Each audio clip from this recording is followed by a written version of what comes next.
বাংলাদেশের প্রতি ভারতের যে অর্থনৈতিক নিপীড়ন, যে সাংস্কৃতিক আধিপত্য প্রতিষ্ঠার চেষ্টা,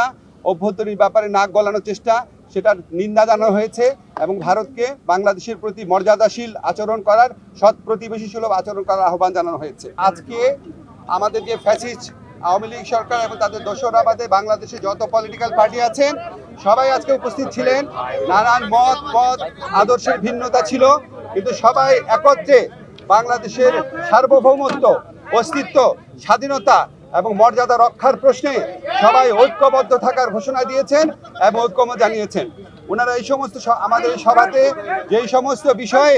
ঐক্যমত প্রতিষ্ঠিত হয়েছে আমি একটু পড়ে শোনাচ্ছি আপনাদের। প্রথমেই ভারতে যে বাংলাদেশ বিরোধী বিভিন্ন তৎপরতা চলছে, বাংলাদেশের উপ হাইকমিশনে হামলা,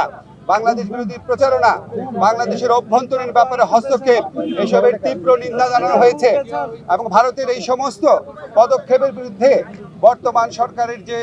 আত্মমর্যাদাশীল এবং সাহসী ভূমিকা তার প্রশংসা করা হয়েছে এবং সরকারের সাথে সলিডারিটি প্রকাশ করা হয়েছে।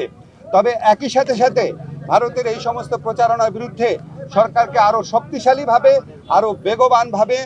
এটাকে অ্যাড্রেস করার কথা বলা হয়েছে এবং এই জন্য প্রয়োজনীয় যে প্রবাসী যে আমাদের বন্ধুরা রয়েছেন, অন্য রাষ্ট্র রয়েছেন, বন্ধু রাষ্ট্র, তাদের সহযোগিতা, প্রবাসীদের সহযোগিতা, আন্তর্জাতিক সংবাদ সংস্থার যে সাংবাদিকরা রয়েছেন তাদেরকে এই দেশে ডেকে নিয়ে আসা, এই ধরনের নানান পরামর্শ দেওয়া হয়েছে এবং আমাদের কমিউনিকেশন স্কিল এবং ইন্টারন্যাশনাল লিগ্যাল স্কিল বাড়ানোর পরামর্শ দেওয়া হয়েছে। আমাদের একই সাথে ভারতের সাথে বাংলাদেশের যত চুক্তি হয়েছে গত 15 বছরের ফ্যাসিস্ট শাসন আমলে সেটা প্রকাশ করার দাবি করা হয়েছে এবং একই সাথে রামপাল সহ বাংলাদেশের জন্য ক্ষতিকর যে সমস্ত চুক্তি আছে সেগুলি বাতিল করার দাবি করা হয়েছে।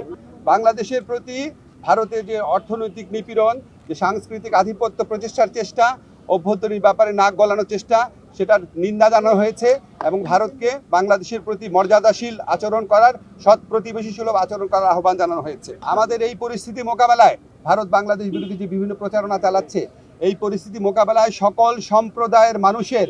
ভূমিকার প্রশংসা করা হয়েছে এবং সাম্প্রদায়িক সম্প্রীতি যে কোনো উস্কানির মুখে অটুট রাখার প্রত্যয় ব্যক্ত করা হয়েছে। সবশেষে সবাই একটা জিনিস বলেছেন যে আমাদেরকে আর শক্তিহীন, দুর্বল, নতজানু ভাবার কোনো অবকাশ নাই। যে কোনো ধরনের অপপ্রচারণা এবং উস্কানির বিরুদ্ধে আমরা ঐক্যবদ্ধ থাকব এবং আমরা আমাদের ঐক্য অটুট রাখবো, আমরা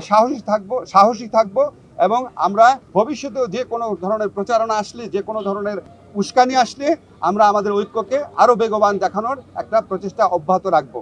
একই সাথে আমাদেরকে বলা হয়েছে, এটা প্রস্তাব আকারে আসছে যে আমরা যে গোটা জাতি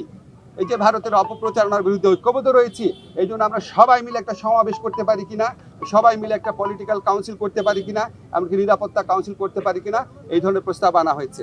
এই সবার মূল সুর ছিল যে আমাদের মধ্যে মত পথ আদর্শের ভিন্নতা থাকবে, আমাদের রাজনীতি ভিন্নতা থাকবে, অবস্থান ভিন্নতা থাকবে, কিন্তু দেশ সার্বভৌমত্ব